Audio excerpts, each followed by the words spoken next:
Hello everybody.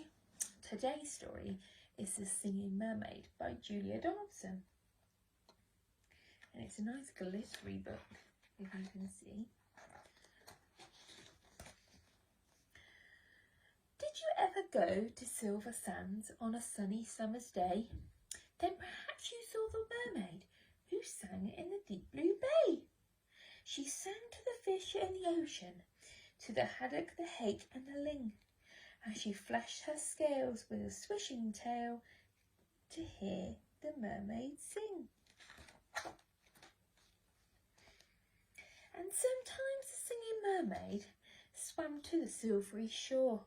She sat and combed her golden hair and sang some more. She sang to the cockles and mussels. She sang to the birds on the wing. And the seashells clapped and the seagulls flapped to hear the mermaid sing. When Sam's Sly Circus came to town, Sam took a stroll to the sea. He heard the mermaid singing and he rubbed his hands with glee.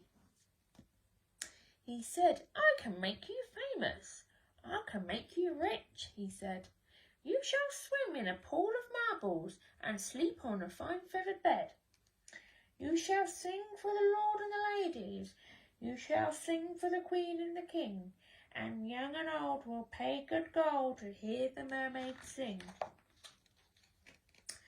"Don't go," cried the seagulls, and the seashells warned, "He lies." But the mermaid listened to old Sam Sly and smiled as she waved goodbyes. Oh no. And he took her away to the circus.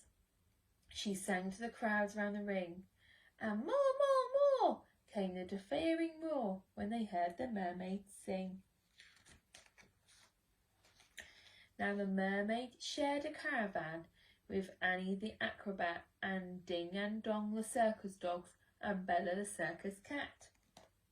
She had made good friends with the jugglers and the man who swallowed fire and the clown who tumbled down trousers and the woman who walked on a wire. But she wasn't friends with old Sam Sly. No, she didn't care for him, for he made her live in a fish tank, and there wasn't no room to swim. Oh. And there was no pool of marbles and no feathered bed. And when she begged him, "Set me free," he laughed and shook his head. All summer long the circus toured, all autumn, winter and spring, and many crowds cheered long and loud to hear the mermaid sing. But the mermaid dreamed of silver sands and she longed for a deep blue sea.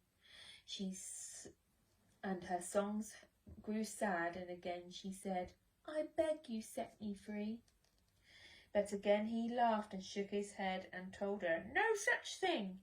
Here you will stay while people pay to hear the mermaid sing." At Silver Sands a seagull was flying to his nest, when on the breeze he heard a song which he loved best. And he followed the song to the caravan. Sam Sly was about to lock it. The seagull watched and he turned the key and slipped it inside his pocket. The seagull waited till Sam had gone. Then he perched on the windowsill, and a tap, tap, tap at the window he tapped with his yellow bill. Come back to Silver Sands. It's only a mile away. I can find the key and set you free if you come back home to the bay." "Escaped," barked the dog. "Escaped," meowed the cat. But the mermaid sighed, "I failed. For now I could walk to Silver Sands when I only have a tail." "Like this," cried Annie the acrobat as she stood upon her hands. "This is the only way to get to Silver Sands.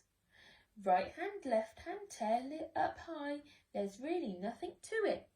If I give you lessons every night, you'll soon learn how to do it." Next week, while Sam was snoring, the seagull stole the key.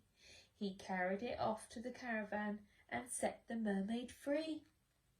and he flew ahead to guide her as she walked upon her hands all along the moonlit road that led to Silver Sands. And the creatures on the seashore and the fish beneath the foam jumped and splashed and danced with joy to have the mermaid home. As she sang to the cockles and mussels, she sang to the birds on the wing, and the seashells clapped and the seagulls flapped to hear the mermaid sing. And if you go to Silver Sands and swim in the Bay of Blue, perhaps you'll see the mermaid and perhaps she'll sing to you. Well, I want to go to Silver Sands now to find the mermaid and hopefully she'll sing to me.